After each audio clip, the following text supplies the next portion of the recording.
Olá, eu quero saudar todas e todos da nossa comunidade Fé SEUC, bem como vocês que fazem parte de outras comunidades, mas que a partir desse momento estão se juntando a nós para esse tempo de reflexão em torno da palavra.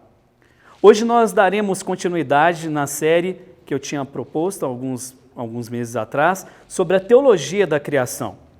E eu quero lembrar você novamente, lembre-se, a mensagem cristã, ela não começa com aceite Jesus como Senhor e Salvador, mas com, no princípio, criou Deus os céus e a terra. E na manhã de hoje eu trago um tema para vocês dentro dessa temática maior que é a teologia da criação, o cuidado da criação e a missão cristã. Então eu vou fazer uma breve introdução. O cuidado com o meio ambiente é responsabilidade de todo cristão e faz parte da nossa chamada missão integral, ou alguns outros livros você vai ver chamado de missão holística. O primeiro artigo de fé do chamado Credo Apostólico diz assim: creio em Deus Pai Todo-Poderoso, Criador do céu e da terra. Interessante que o primeiro mandamento que Deus deu ao homem foi do homem cuidar da terra, ou uma expressão que eu gosto muito, que é chamada de cuidar da casa comum, no capítulo 1 do Gênesis, nos versos 27 a 28. Então, uma boa teologia bíblica, ela precisa acolher o que eu vou chamar aqui da esfera ecológica e ver uma ação prática em prol do meio ambiente como parte legítima da nossa missão cristã. Então, na reflexão de hoje, eu vou elencar 5 razões pelas quais a igreja ou a comunidade do Cristo ressurreto deve envolver com o cuidado da criação. Então vamos lá. A primeira razão é o cuidado da criação é uma questão urgente no mundo atual. Repetindo, o cuidado da criação é uma questão urgente no mundo atual. Nós não podemos ignorar os fatos, os números da destruição do meio ambiente num ritmo acelerado como está acontecendo. Por exemplo, a poluição do ar, dos rios, dos lagos, dos grandes aquíferos, a destruição das florestas tropicais, de habitats, isso está produzindo um efeito assim horrível, visto que nós estamos passando agora com o coronavírus e recentemente agora a tal nuvem de gafanhotos. A desertificação, desaparecimento de espécies de animais, plantas, aves, insetos. Ou seja, todos esses fatores que eu acabei de falar agora, eles estão interligados e contribuem para formar uma vasta e eminente catástrofe de perdas, de destruição, que afeta não só o ser humano, como também os animais. Segunda razão, o cuidado da criação é fruto do amor e da obediência a Deus. De novo, o cuidado da criação é um fruto do amor e da obediência a Deus. A palavra do Senhor diz assim: amarás o Senhor teu Deus. É o primeiro e o maior mandamento. Então, na experiência humana, amar uma pessoa significa cuidar do que pertence a ela. Amar aqui no sentido de cuidar. A Bíblia afirma que a terra ela é propriedade de Deus, ela é propriedade do Eterno. E mais especificamente, que ela pertence a Cristo, que a criou. Então, cuidar bem da casa comum, por causa do Cristo, por causa da Trindade, é sem dúvida uma dimensão fundamental do chamado que todo o povo de Deus tem de amá-lo. E é inexplicável o fato de haver alguns irmãos e irmãs que dizem que ama ao Senhor, que dizem que adora ao Deus, que é discípulo de Jesus, mas que não se importam nem um pouco com a casa comum, com a terra, que é posse de Deus.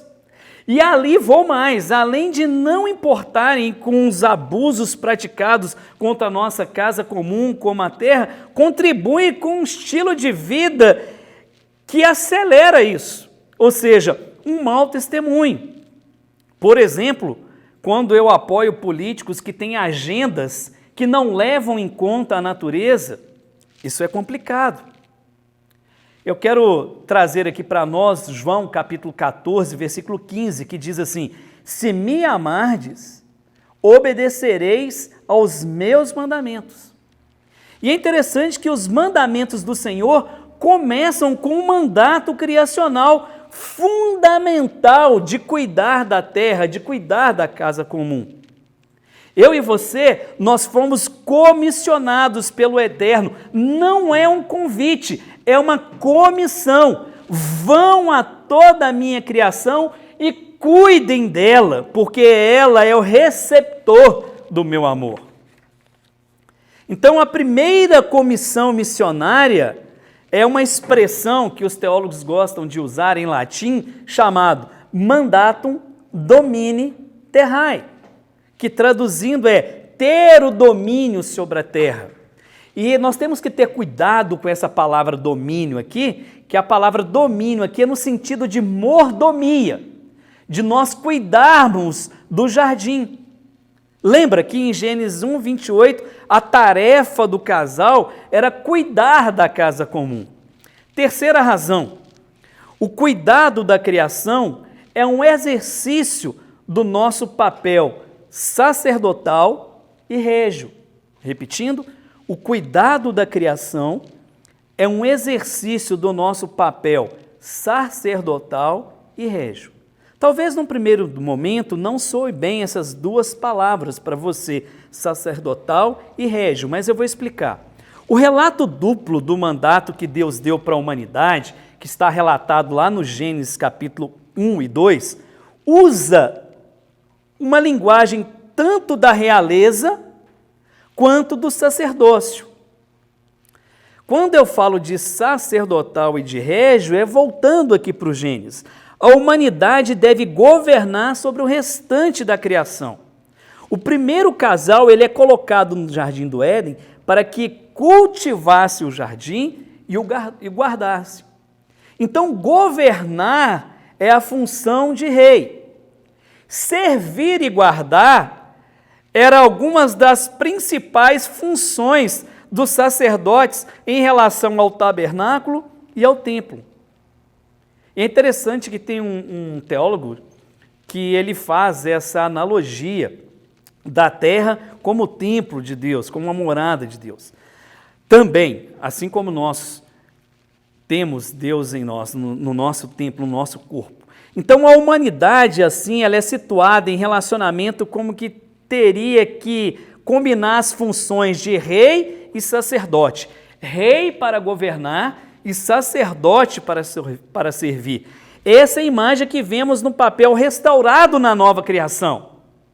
O livro do Apocalipse diz claramente que devido à obra redentora do Cordeiro de Deus, lá na cruz, os seres humanos não apenas são salvos, mas são restaurados à sua função régia e à função sacerdotal na terra. Você pode acompanhar comigo em Apocalipse capítulo 5, verso de número 10, que diz assim: tu, o que constituíste reino e sacerdotes para nosso Deus, e assim reinarão sobre a terra. Então nós precisamos agir da maneira que Deus tinha em mente quando Ele nos criou, e da maneira que Ele tem em mente para que quando formos plenamente redimidos. Então, a nossa ação no presente prenuncia e aponta profeticamente esse objetivo final. Quarta razão, o cuidado da criação é uma oportunidade profética para a igreja. Repetindo, o cuidado da criação é uma oportunidade profética para a igreja. E quando eu uso esse termo aqui, profético, é preciso explicar, profecia no sentido de denúncia. Então, a igreja, ela precisa responder à realidade que o mundo está enfrentando e com a qual está lutando em qualquer era aqui no sentido de tempo. Os profetas do Antigo Testamento, eles fizeram essas denúncias. Jesus fez essa denúncia também. Profetismo é uma missão difícil. Quem se propõe a ser fiel do projeto do reinado de Deus não pode esperar aplausos. Profecia gera perseguição, profecia gera morte. Nós temos exemplos aqui no Brasil do Dom Oscar Romero e da irmã Dorothy. Então, se a igreja despertar para a necessidade urgente de tratar essa crise ecológica como denúncia profética, ela vai envolver em um embate direto com pelo menos duas ideologias específicas. E que ideologias são essas? Primeiro, o que eu vou chamar aqui de um capitalismo global destrutivo, ganância que alimenta esse capitalismo. A ganância é uma forma de idolatria.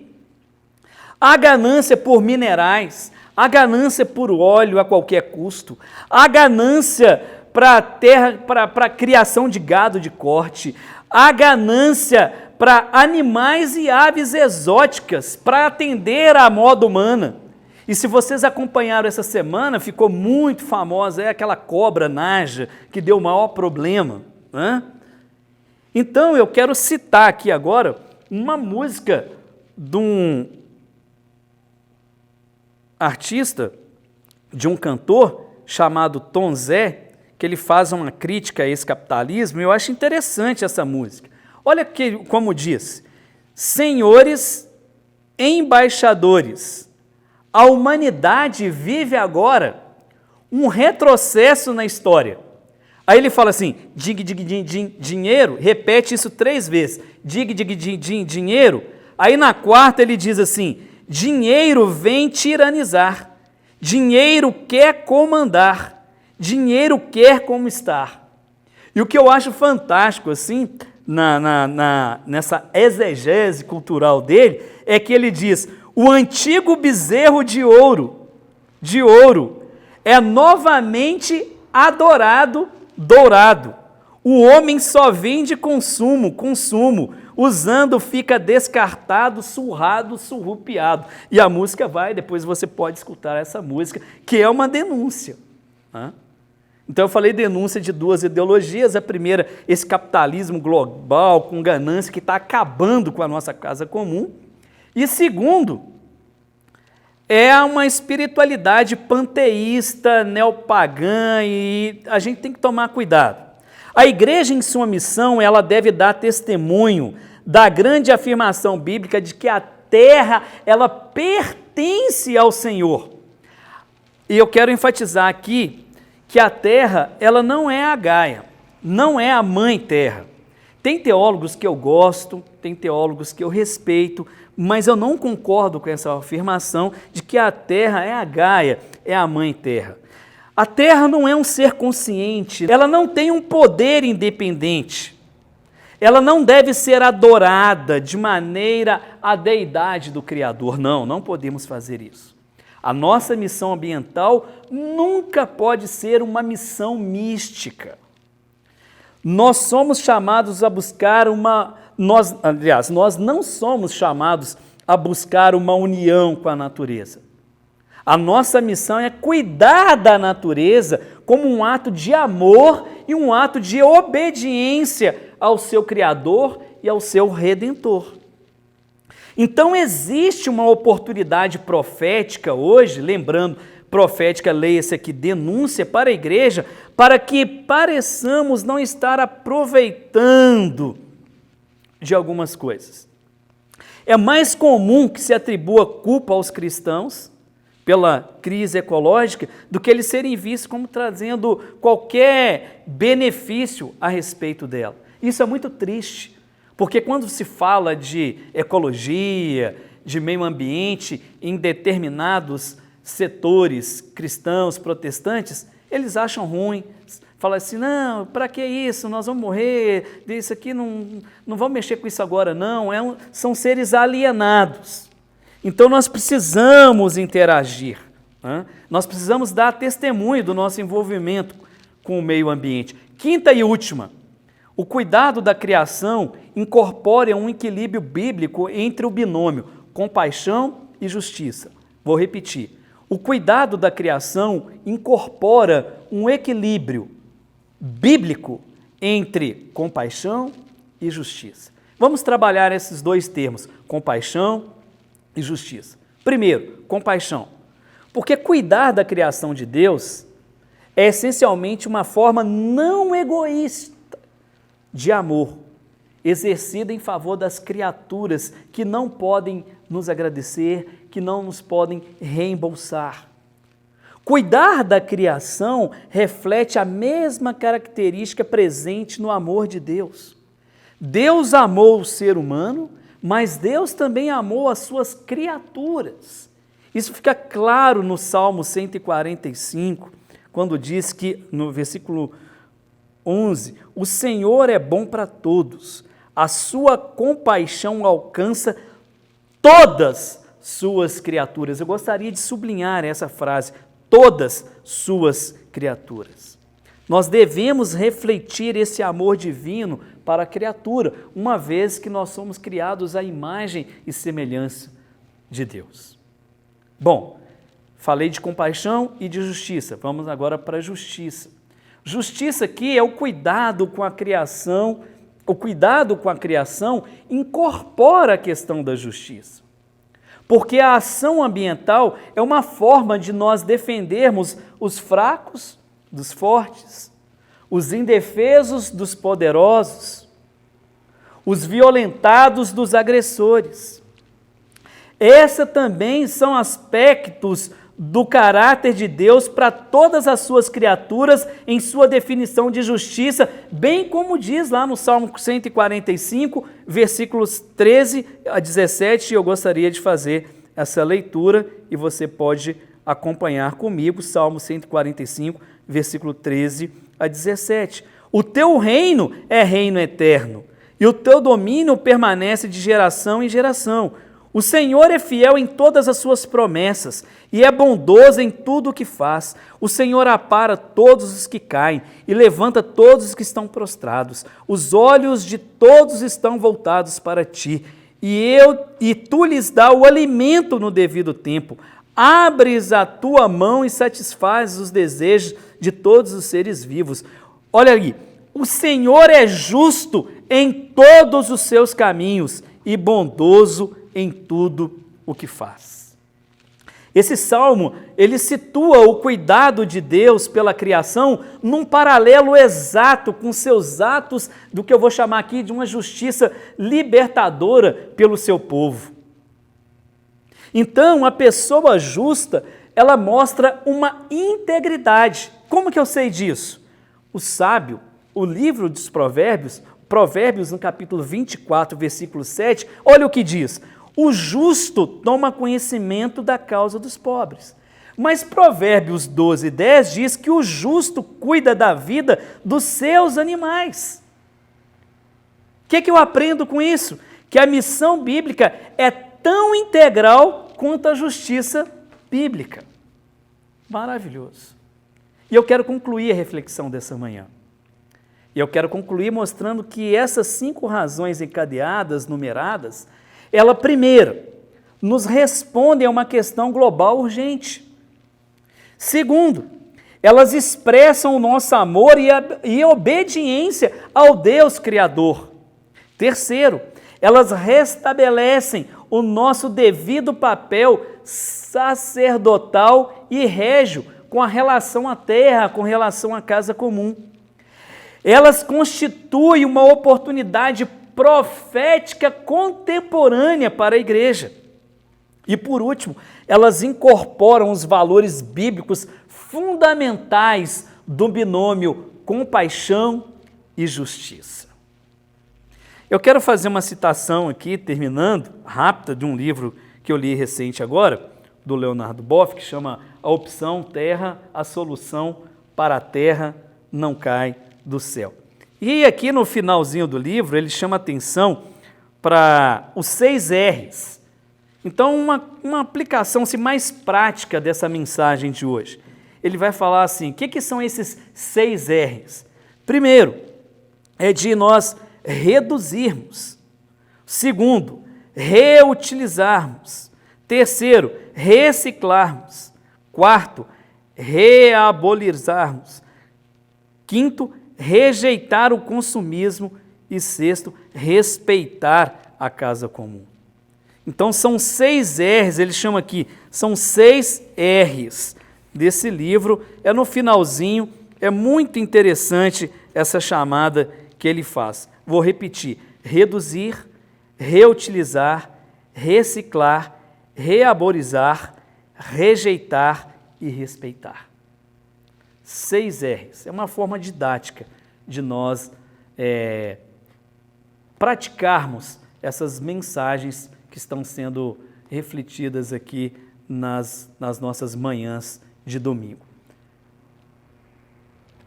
Deus abençoe, um grande abraço aos irmãos e irmãs e oramos para que um tempo breve possamos estar aqui reunidos fisicamente. Enquanto isso não acontece, vamos encontrando aqui virtualmente. Deus te abençoe e tenha um bom domingo.